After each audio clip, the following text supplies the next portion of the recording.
Ni hao, konnichiwa, shalom, bonjour, namaste, jumbo. Bienvenidos! Hey, my name is Jadley. This is Reading with Your Kids. We are beaming out to you and the entire planet from the beautiful, book-loving neighborhood of Reedville, the loveliest neighborhood in all of Boston. You know, we are so very honored and so wicked happy that you're here with us, joining our mission to help families grow closer through reading. In every episode, we fill it with fun, thoughtful, and inspiring conversations with amazing guests who just happen to be writing books for kids of all ages. Please help us grow our mission by telling all of your family and friends about the show and letting them know that they can hear us on the WREB AM/FM 24/7 radio network.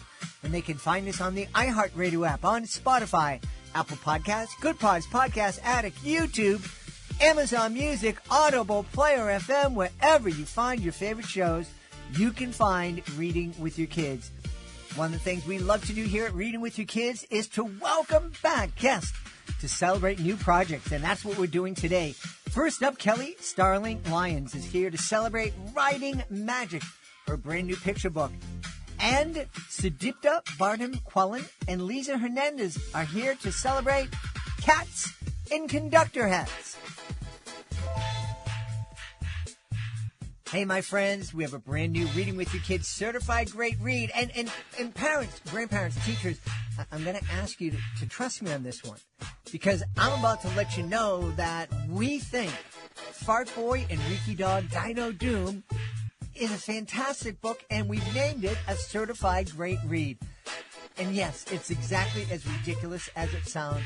The book is written by Joan Hullab, illustrated by Raphael Rosado, and we've named it a Reading with Your Kids certified great read. Our hero is a fourth grader named Bartholomew Normal, better known as Fart Boy.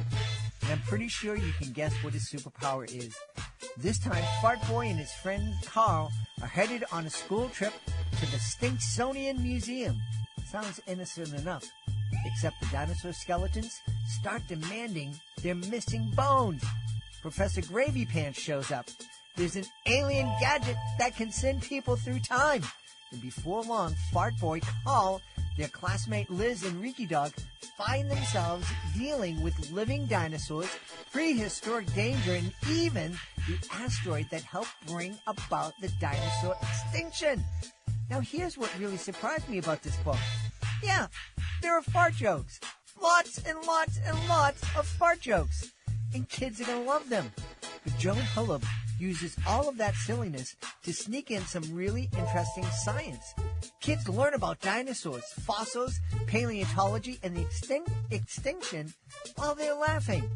And Raphael Rosado's colorful illustrations make the whole adventure fly. But there's really a sweet moment involving Bartholomew's classmate Liz. Liz tells him that they've been in 10 classes together since first grade. And she said hello to him 247 times. And Bartholomew realizes he barely noticed her. Later, he begins remembering things about Liz. That she loves science. She knows about dinosaurs. And maybe instead of overlooking her, he should recognize that she has something pretty valuable to contribute to the team. I love that. Because underneath all the gas, and believe me, there's plenty of gas, this is a story about friendship, curiosity, teamwork, and learning to see other people around us. And parents, if you have a child who says they don't like to read, this is the kid I especially want you to hand this book to. Because here's my favorite thing about Dino Doom. The fart jokes may get kids to open the book. The dinosaurs, science, adventure, and friendships give them a reason to keep reading. And when a reluctant reader finishes a 144-page book and says, "Hey, I read that whole thing," that's a win. Reading doesn't always have to begin with a classic. Sometimes it begins with a book that makes a kid laugh so hard they can't wait to turn the page. And sometimes, apparently, it begins with a fart. Fart Boy and Reeky Dog Dino Doom by Joan Hullab and illustrated by Raphael Rosado. We're delighted to name it our latest Reading with Your Kids certified great read. Join us right now from the beautiful state of North Carolina. Our guest is returning to Reading with Your Kids to celebrate her new picture book. It's called Writing Magic. Please welcome to the show, Kelly Starling Lyons. Kelly, how are you? Doing well. Thank you for having me. Delighted to have you back on. We had such a great time speaking in the past. I can't wait to hear about Writing Magic. Yes, thank you. It's been a real joy to have it in the world. We had a really fun and unusual, kind of unique launch. We launched it at a farm in Wendell, North Carolina, and illustrator E.B. Lewis came, and the family that he used as models for the book and the horse and the farm, that's where we were. So people that came to the launch were able to see the actual setting for the book, meet the horse, whose real name is Ardent, but is magic in the book, and meet the family.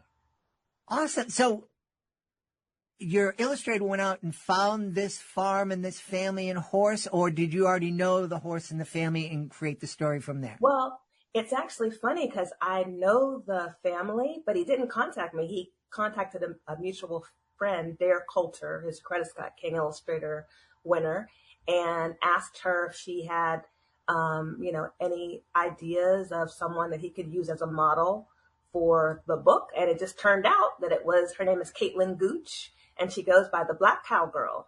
And she does lots of really amazing things. She has a nonprofit called Saddle Up and Read, where she blends literacy with horses. So she was a perfect person. Very cool. Very cool. Now, as I understand it from my notes, this story is about a little girl who would love to get up and ride on a horse, but it's so big, she is so scared. Exactly. So the little girl in the story, her name is Dom, and she comes from a family that loves horses and has been riding for generations. And she's nervous. She looks at the horse and it's so big and she's so little, but she has this longing to ride. And the connection that she has with this horse named Magic is what helps her overcome her fears and have her dream come true. Awesome. Now, are you a rider, Kelly? I have only been on a horse a couple times. The story was inspired by my younger son, Josh. And I used to have a book club. It was a mother-son book club, and we would read books, and then we'd go on different field trips around the state. We've actually gone to other states too, but mostly in North Carolina. So we were reading a book by Vonda Michelle Nelson, and it had horses. It's called Let Her Buck, and illustrated by Gordon James. And we went to a farm so the boys could ride horses for the first time. And just like Dom in the book, many of them were nervous, excited and curious, but nervous. And they got a chance to groom the horses and get to know them. And when they got on, they still had the jitters, but they had that connection that had been formed. And when they came back, they were all smiling and felt proud of themselves and, wanted to ride again. So that's what the story was inspired by, as well as the legacy of African Americans and horses. I don't know if people realize some of the first cowboys were Black people, so when we hear about people like Bass Reeves and Nat Love and all of those stories that unfortunately aren't always centered when we're talking about the American West, I wanted to kind of bring some of that out as well. So there's a really beautiful spread in the book that E.B. Lewis created where it's Dom's dream and it has all these Black cowboys and cowgirls in a row. You're right. When you think about at least people my age, almost 100, think about the Western movies. We don't think about Black cowboys, cowgirls. Yes. Is it just because the popular culture, those folks weren't represented in the movies and in the books that we grew up reading and watching? I think it depends on who's telling the story. So there's a strong tradition in the Black community of course, Native people, their connection with with horses and with nature, as well as Mexican Americans, with their strong legacies. But we don't see those stories as often as we should. So this was a great opportunity for me to center African American child, focus on nature, focus on the horse legacy in the Black community, and do a story that really speaks to not just overcoming a fear of horses, but anything that you really have this longing to do, knowing that you have within you all that you need to make it happen. Yeah, that's really, really cool. I have two nephews who are African American and grew up in the city, and it blew my mind. At first, I was really surprised when I found out that they were riding, and they really loved to ride. And I said, well, that's cool. It's not it. And it blew me away more because they were living in the city. And it's a chore to get out to where the horses are. But one of my nephews, Bobby, became a cowboy, like a professional cowboy, and lived that life for, about 10, 15 years. He'd be out there on the range and taking care of the cows and bringing them to become hamburger and all that good stuff. And I didn't know that job existed. And again, someone from Boston going out and becoming a cowboy, it just blew my mind. Well, it's been really cool to have a chance I've done some, along with the launch, Caitlin, Gooch, and I did a library tour in an area here called Franklin County. And there were several kids that came that ride and have horses where they live. And that was really wonderful. But also having the launch of the book, it was sponsored by Wake Up and Read, which is a Raleigh nonprofit, as well as Caitlin Saddle Up and Read. And we had kids from Wake County schools that came out, some for the very first time, to a farm. And they got a chance to not only see Ardent, which is the horse that, became magic in the book, but also some of the other animals. And as Caitlin and I went around to the different libraries, she brought a lot of horse gear with her, everything from bridles to brushes to a saddle and saddle pads, so kids could actually, even if they had never had time to, had a chance to visit a farm or be with a horse in person, they could actually touch some of the different things that are used and learn about that. She also shared her history. She's been riding since she was 3 years old. So it's been really cool for kids to be able to hear how special the bond can be between a child and a horse, and what that looks like. And so I'm really grateful to Caitlin's family. It's a whole working farm. So she's out there every day taking care of her horse. I think she has eight horses and chickens and many other things. She and her dad. So it's the Gooch Goodson family. Very, very grateful for their support. Wonderful, wonderful. We talked a lot about representation and the power of representation last time you were on. I'm imagining that this, helping kids understand that there's a rich legacy of African Americans and others that kind of helped spread the United States all across the continent here, and to kind of drive. What's been the reaction of kids who've just discovered that because of reading magic? Well, there's been a range as we've gone around. Like I said, there's some kids that have been on a horse before, some kids that have owned horses, and some kids that have no exposure other than watching, someone ride on TV. But it's been a excitement that has been shared by the kids wherever I have shared it, and wherever we have gone. And I think there is this curiosity about horses and, wanting to connect and, have the opportunity to learn more about them. And as I said, kind of, with the deeper meaning of the story being whatever you're really want, but you're nervous about, knowing that, you can reach it. I think that kids are also tapping into that and thinking about, what are dreams that they have that they might feel apprehensive about. And just like Dom, they're able to overcome it and go after what their dreams are.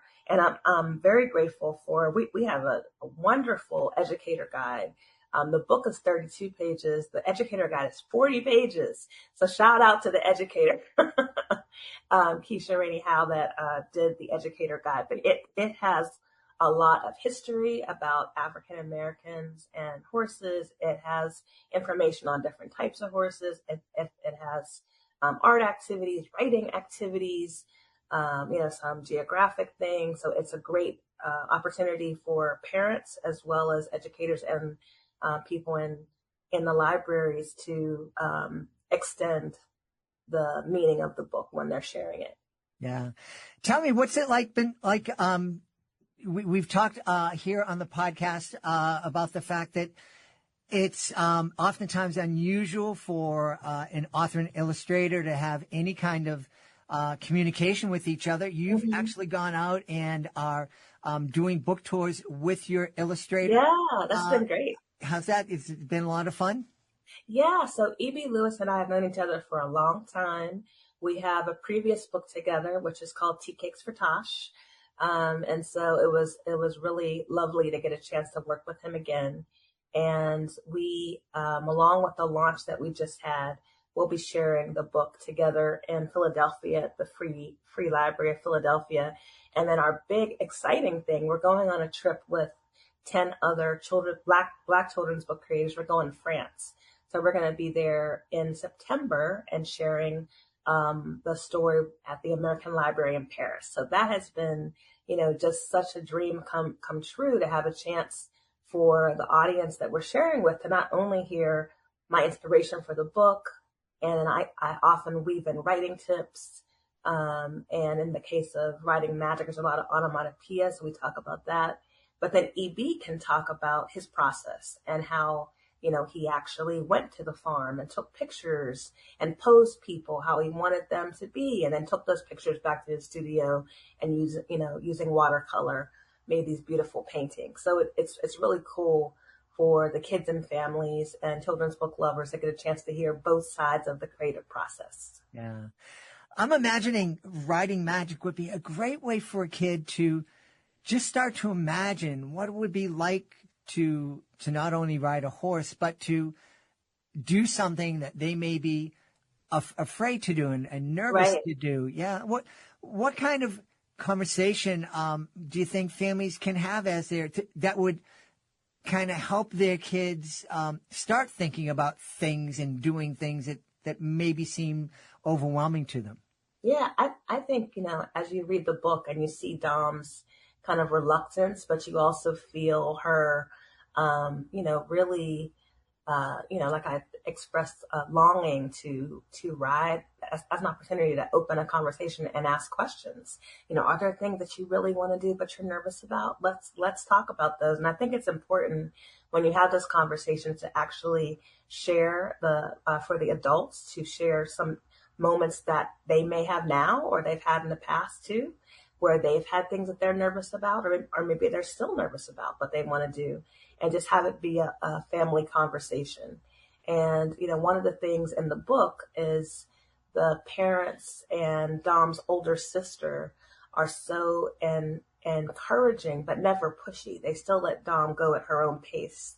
So I think that's something to talk about too. How can we, help one another if there's a sibling who has nervous about something, what are some ways that we can provide support, and how would you like to be supported? And so I think it's a great opportunity to extend beyond the story on the page and, talk about real moments in children's and families' lives. Yeah. What a great question to ask a kid. How would you like me to support you? Mm-hmm. I was one of those guys before I got married. It's like, someone comes to you with a problem and they're complaining. It's like, all right, we're going to fix this. And it took my beautiful wife, give me a little dose up one time for her to say, I just want you to listen to me. Right. I don't need you to fix anything. Sit down and just listen.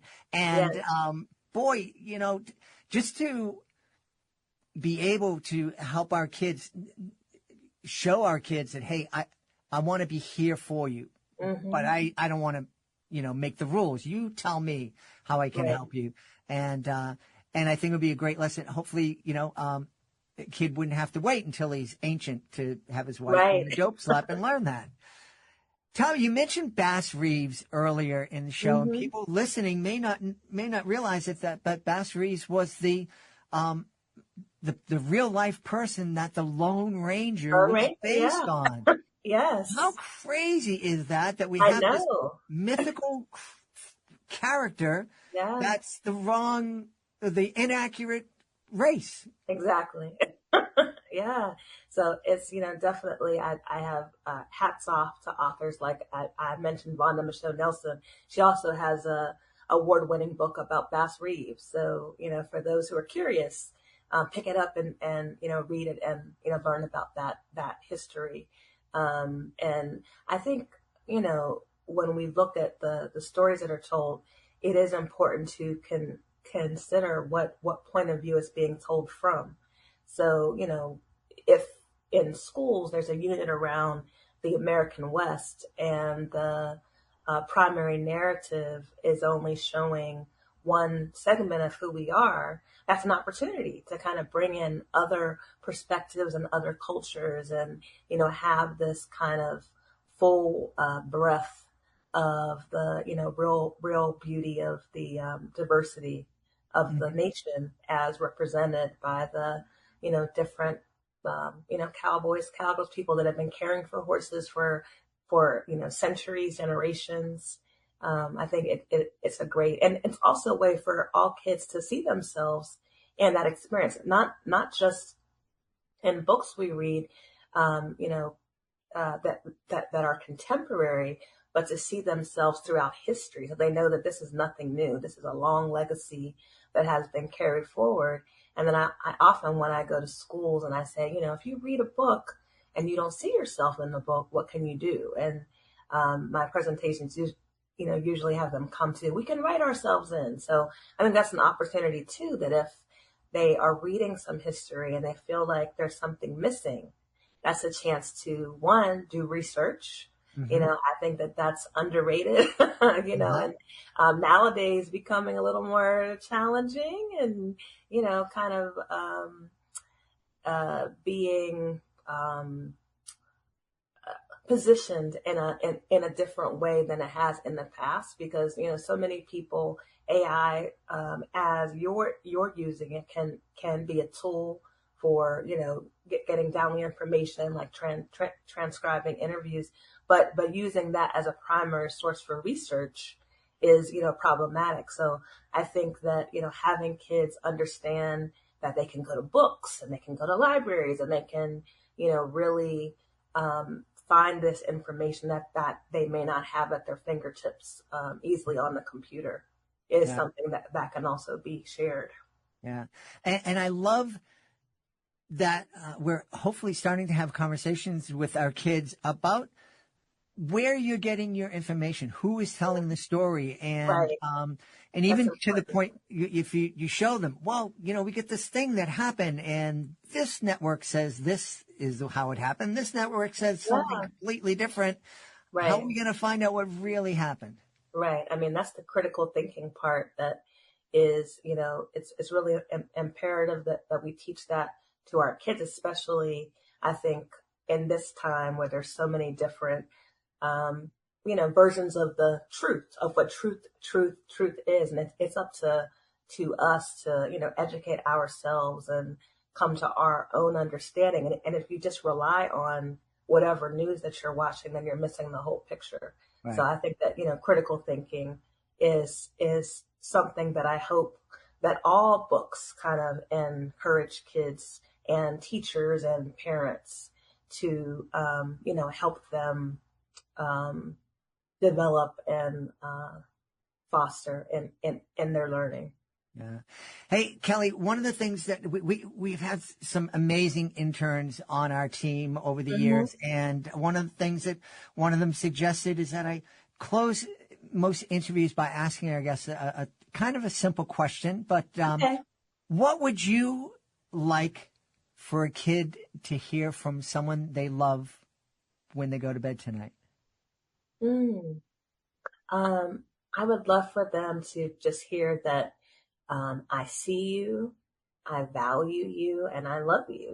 I think it's simple, but so often, we have kids that are not feeling like who they are is enough, not feeling like they are being seen and their uniqueness, not feeling like they have a voice. So to have those that are closest to them affirm that not only do we love you, but we see you. We see who you are and we value that.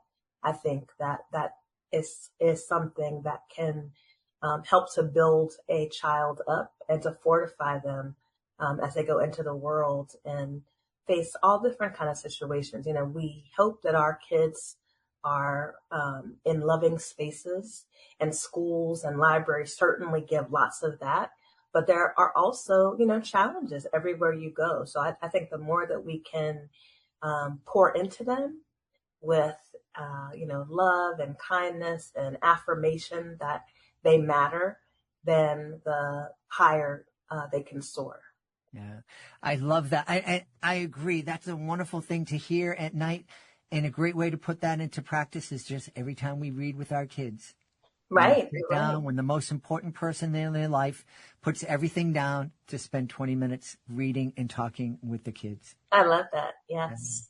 Hey, let's tell everybody where they can go to find out more about Reading Magic, find out more about you, and find out more about that the foundation that your family started. Definitely. So Writing Magic, written by me, illustrated by E.B. Lewis.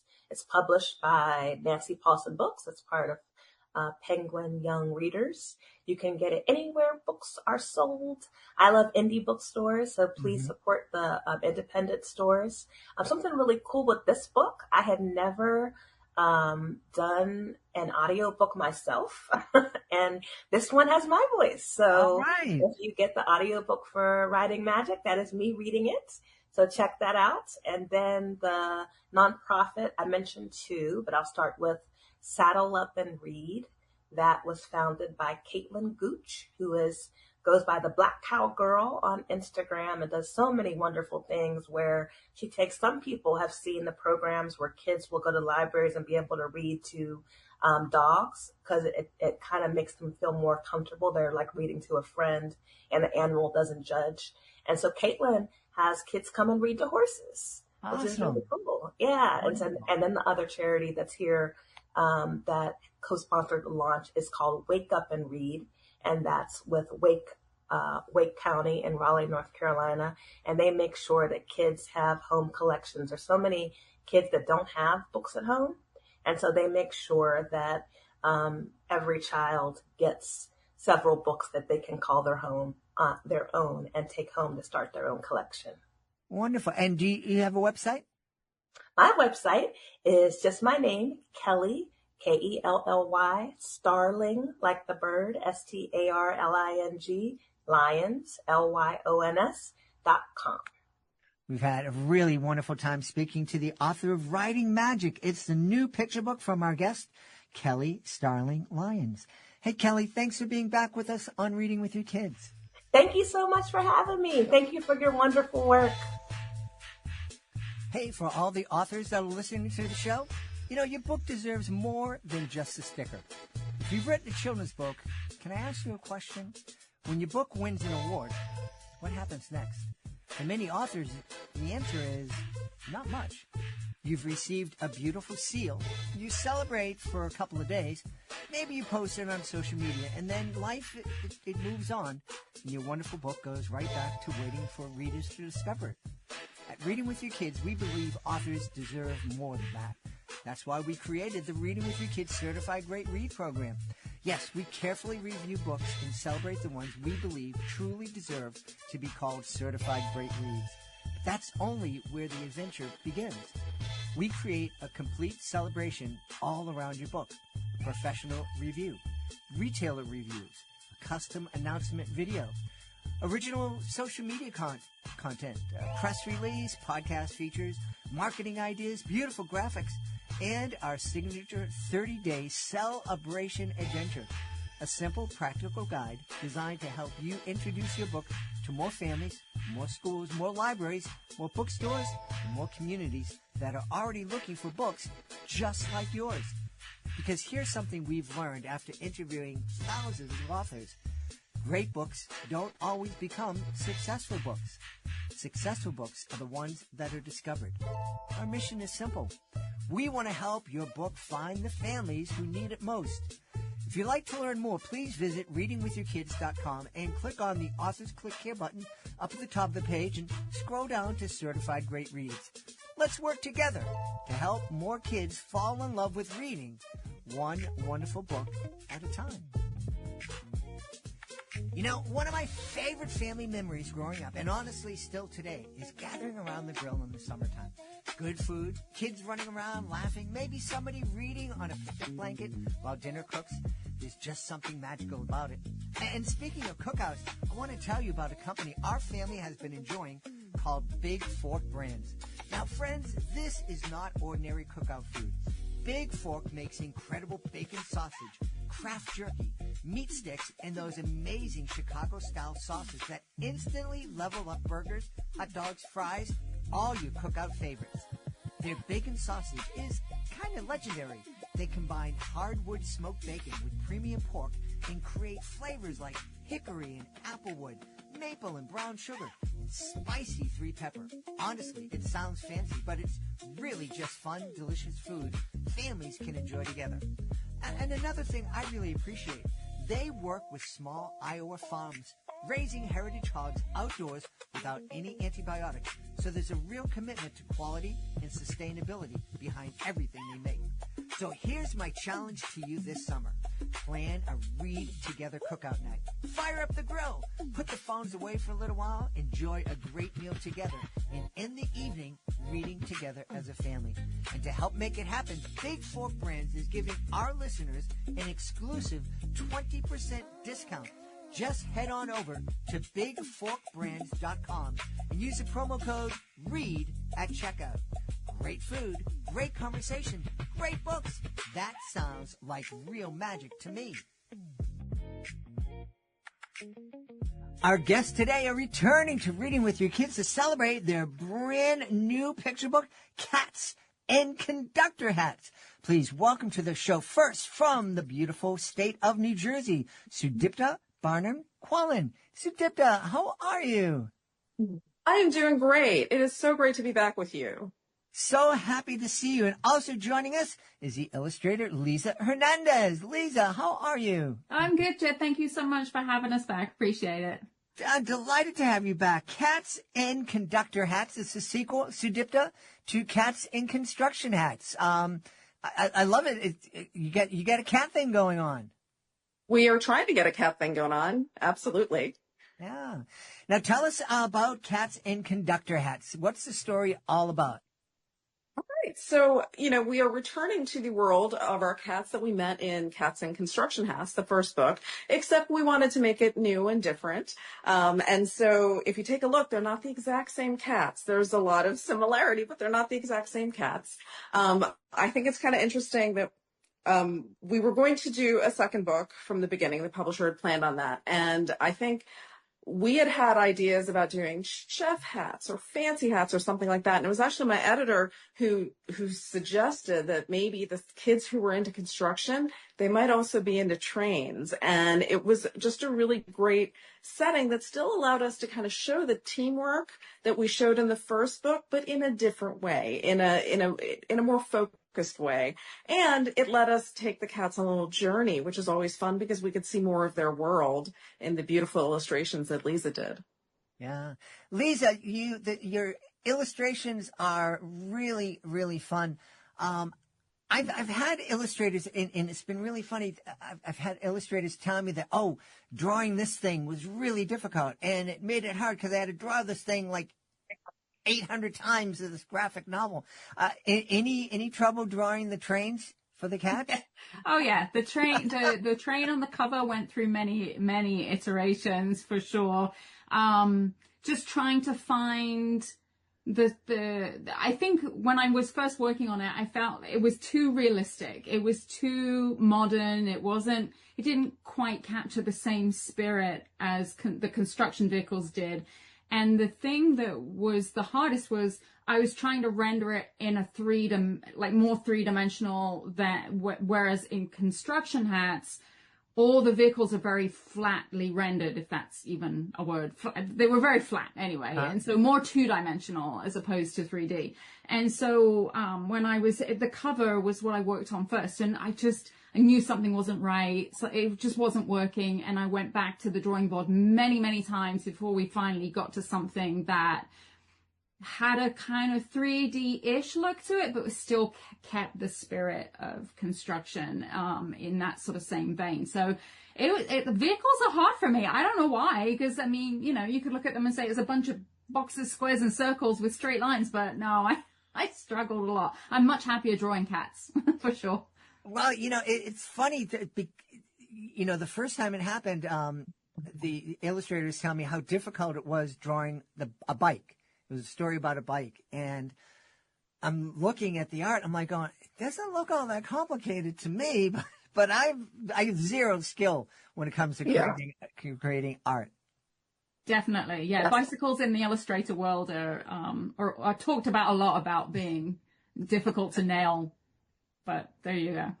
I'm there with you though. Like, I don't, sometimes I get a little frustrated because it's like, how hard could it be to just draw this? But obviously the illustration is a lot more work than, at least in this particular book, it's a lot more work than the words are, right? The words are kind of there once the idea is set, but the illustrations can be difficult, especially if the author of your story is a little picky and always has feedback. That can make it a little bit harder, I think, for illustrators. Lisa might be able to say. But, it's really important to get the book perfect, which is a really nice thing for us to be able to team up and we both really love these books, right? And so we want everything to be perfect, and we want everyone else to enjoy it as much as we do. Yeah, I agree. And I think that's it's not, it doesn't, I don't even know how to put this into words, but basically what I'm saying is everyone has to love it on the team, right? Like, it can't just be me and thinking, well, this is how I like this train and how it looks, and that's that, right? Like, because that doesn't help anyone really. I think we're all there trying to make the book the best that it can be. And yes, Sudipta, I mean, we've known each other a long time, so Sudipta doesn't hold back, and that's totally fine. Like, I appreciate the honesty, and we can have very candid conversations about certain aspects of all the books that we've worked on, not just this one. But ultimately we do come out with the best book possible as a result of all of the discussion and conversation. And at the end of the day, that's what it is. It's a conversation, and we try and figure out and find the best solution for whatever it is that comes up. It's great that you have this working relationship. I've said here in the podcast many times, I was blown away when I first learned that there is typically, especially with traditionally published books, there is this firewall between the author and the illustrator. And there's very little, if any, conversation that goes, there's typically no conversation. But if the author's ideas ever get to the illustrator, that's totally up to the editor or the art director. And that just kind of blew me away the first time I heard that. It blew me away too. It still blows me away sometimes when I'm doing a book and I don't have any conversation with the illustrator whatsoever. I think we have a very unique situation too, though, because we're represented by the same literary agent, Rachel Orr, and we've known each other a long time, and we've been wanting, how many years did it take us before we got to that first book together, right? Like, about a decade. It was about 10 years, and we've been trying. I've been doing samples, to go with Sudipta's manuscripts and things and submitting, but Sudipta, it was a joke for a long time that Sudipta always managed to sell a manuscript, but not with me as the illustrator. But then we found something, and we found a sweet spot, and it just works. So it's nice to be able to have that relationship, the three of us actually, with Rachel too, and just kind of brainstorm ideas and see what comes out. And for me, what's really special about these books is, like you said, most of the time the author and the illustrator are working in two different boxes. But actually, I think all of the books Lisa and I have done together, they really have been much more collaborative, right? We are talking it through from the idea stage. We are, yes, there are things that I do at my desk that she's not involved in, and things that she does at her desk that I'm not involved in. But in terms of finding the spirit of the story and kind of what we want to say with this book and what, where we're trying to take this message, right? That's something we are working on together before we even start. And so it's a very different process than I think most picture books. I mean, most of my picture books where I don't speak to my illustrator, they're not kind of developed that way. So it's very cool for me to kind of be able to do that, to have those art pieces kind of be floating around much earlier in the process. It helps me envision the story. It helps me kind of really, it makes it real. And then because it's so real, there's more of a responsibility to do it right, if that makes sense. Yeah, it's interesting. Typically, when I think of a picture book coming together, it's like, yeah, the author has this idea for the story and they're kind of putting it all together and then sharing it with the illustrator. But in your case, does Lisa ever take your words and as she's coming up with different ideas for sketches, say, you know what, great story, but I have this idea for an illustration, and if you just tweak this sentence here a little bit, it would fit perfectly. Oh, absolutely. And sometimes it isn't even just about tweaking the sentences.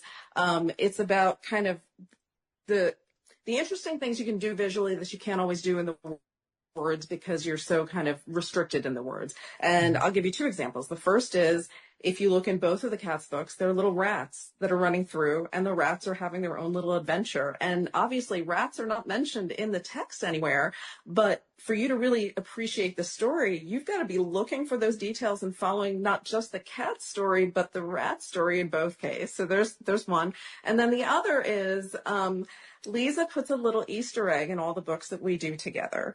And I have this in my house. My husband has hung this picture of a Highland cow sitting in a bathtub on the walls of our house in the middle of all of the beautiful artwork and photos of my family that I have hung. He has this thing, and I find it really irritating, and Lisa finds it a little amusing. So there is a Highland cow in every single one of our books, and usually it's sitting in a bathtub, and that's kind of a little wink at each other, right? And so these are nice details, not just for me as a creator to feel like, oh, look at how much of me is in this book. But these are also nice stories to be able to tell kids when you're talking to them about writing, about just how many little pieces come together that might create something so different than what you thought it would, right? Who would have thought that a Highland cow in a bathtub would be such an influential part of like how we're putting stories together? And in fact, in Cats and Conductor Hats, the reason the train gets stopped by the animal it gets stopped by is because of this little love affair that we have with Highland cows. It could have been sheep. It could have been some other kind of animal. No, it's a Highland cow on the tracks because that's our thing. Yeah, that's it. And I remember when this was first going on and we were talking about the obstacle that stops the train in its tracks. And I remember Sidipta wanted, we were talking about sheep. And it was like, the sheep are too similar in size to the cats. And there'd be a lot of sheep. And where's the contrast? So me, visually, it was like, we talked about it and figured out that the Highland cow would make a better contrast, right? And also sort of, and then also, Sidipta, what about the story that was going on in Newark at the time? Oh, that's right. There was story. There was I don't know if you remember the story, but a bull, I guess, escaped from a slaughterhouse in Newark and was running down the tracks, and it stopped NJ Transit trains for hours. And if you're someone like me who takes NJ Transit, you're used to the delays and it doesn't even faze you. But then if you step back for a second, you're like, there's a cow on the tracks running for its life. And I did find out later that the cow was sent not back to the slaughterhouse. It was sent to an animal shelter, and so it's living out its days. I think he deserves it, right? But like, again, these wacky little things, these bits of inspiration that you don't know what you're going to do with, holding on to them and just kind of making sure they're available to you. You don't know when they might be the exact perfect little detail that brings something to life. Yeah. Well, Lisa, I love Highland cows. I visited Scotland not too long ago and saw lots of them. I call them the hippie clowns, cows, because of the bangs in their eyes, which is how I looked when I was in high school. Do you kind of keep a notebook, Lisa, of, if you see something, a thing that you can kind of create a character, like a funny image that you put it in a notebook and I don't know when I'm going to use that, but we'll pull that out at some point. Yeah, definitely. I mean, ever since I was I've always kept sketchbooks and going through art school, university and beyond.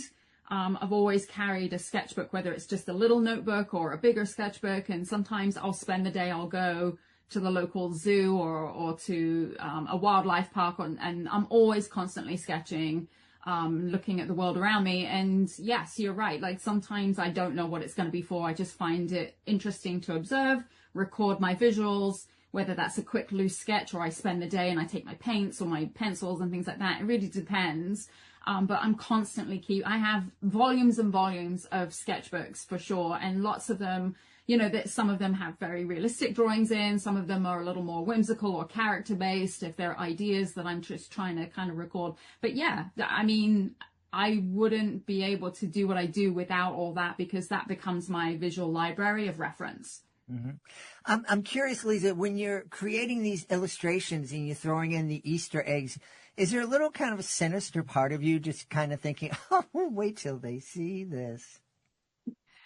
I don't know if it's sinister, but I do enjoy, as I'm working on something, an idea might come along where it's like, I wonder if the kids will notice, or, oh, this would be really fun, or, oh, this is a nod to my own childhood, and things like that. And so just tucking little fun things in. And I would say 10 times out of 10, the kids see them and they don't miss anything. They really are very observant. And so it's really fun. And I just kind of, as I'm sketching or designing or working on the final illustrations, I do like to think about like when they'll spot that and how they might react to that, for sure. Yeah.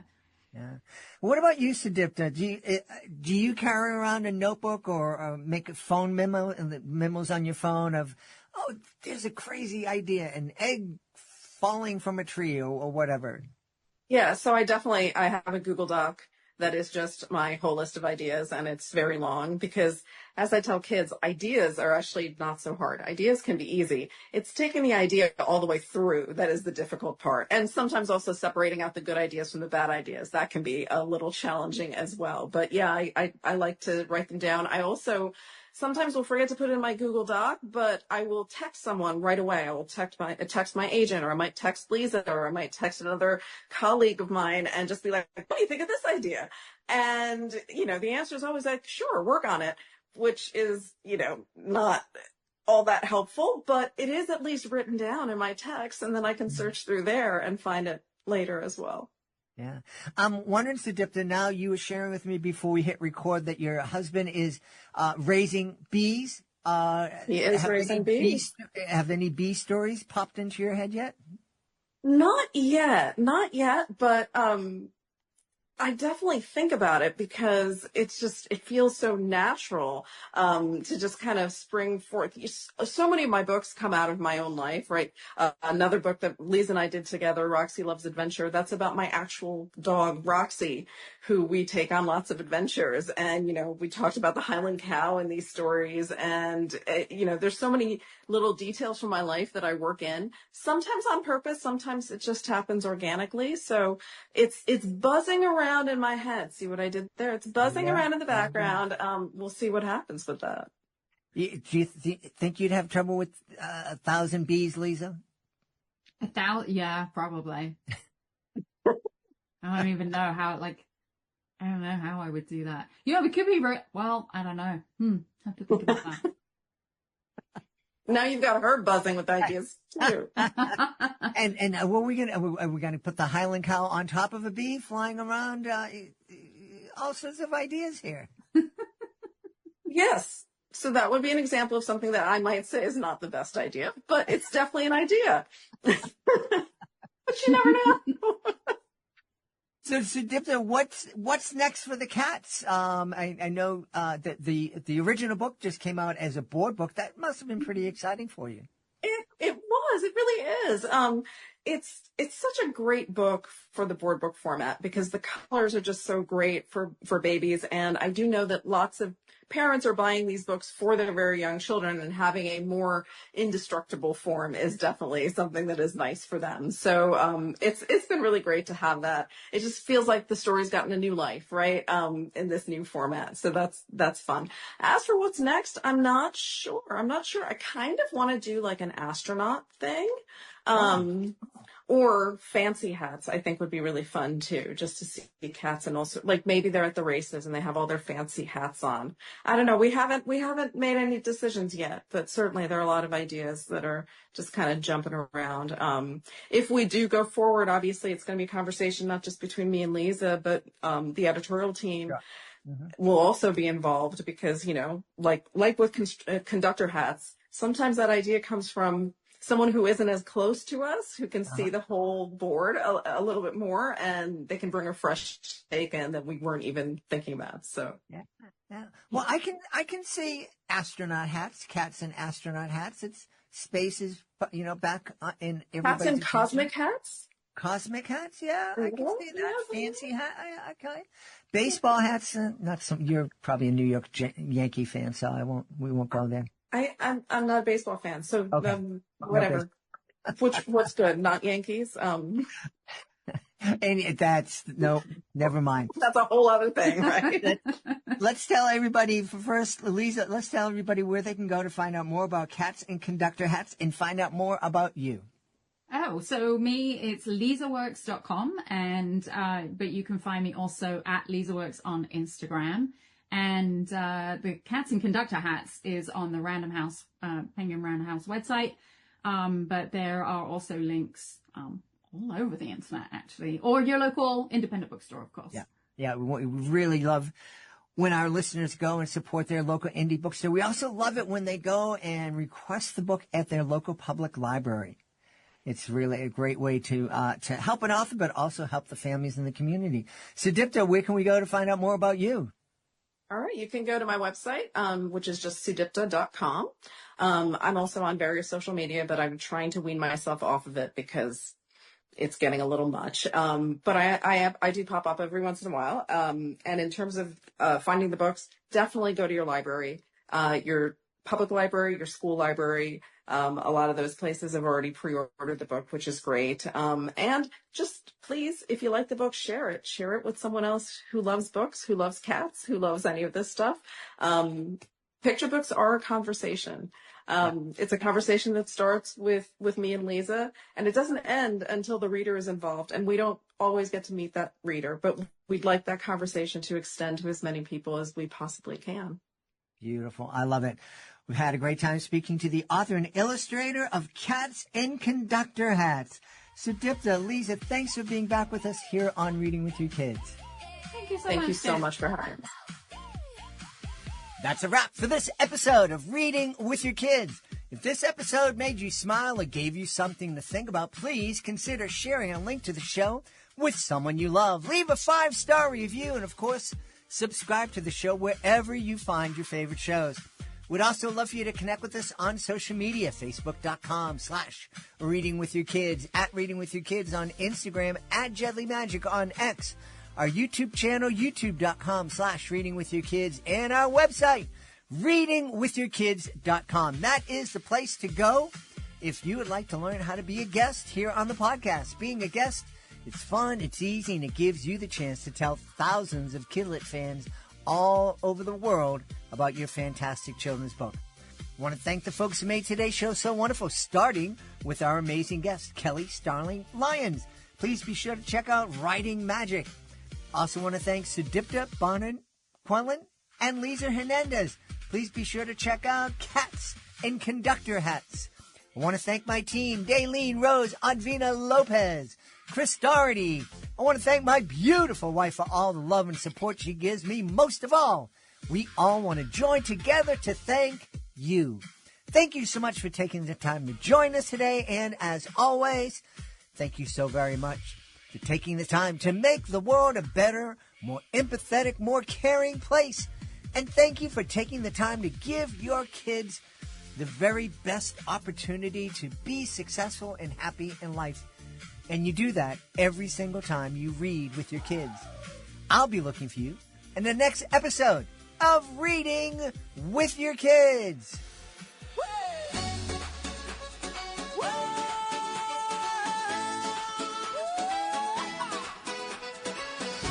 A veces sentimos tanta distancia, como si viviéramos en mundos distintos.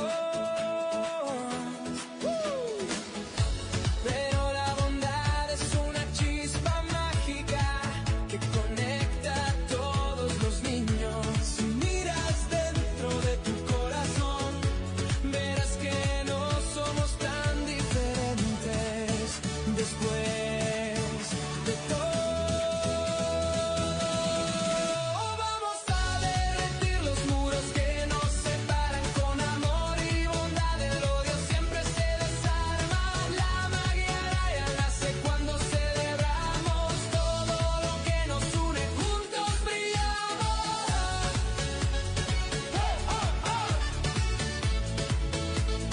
Juntos brillamos.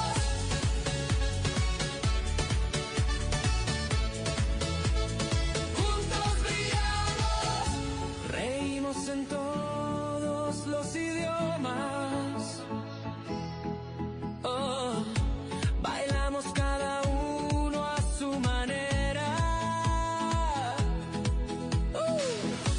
Tomemos manos y construyamos un arco iris que llegue a donde el mundo quiera. Un gran equipo, únete también. Hay espacio aquí para ti y para mí.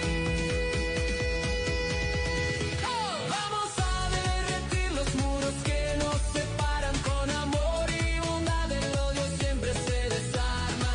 La magia real nace cuando celebramos todo lo que nos une. Juntos brillamos.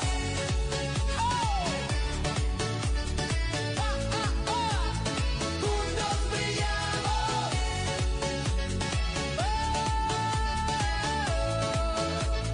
Juntos brillamos. ¿Quién tiene magia? Nosotros. ¿Quién hace el cambio? Tú y yo. ¿Quién rompe muros? La amistad. ¿Quién tiene magia? Vamos a derretir los muros que nos separan.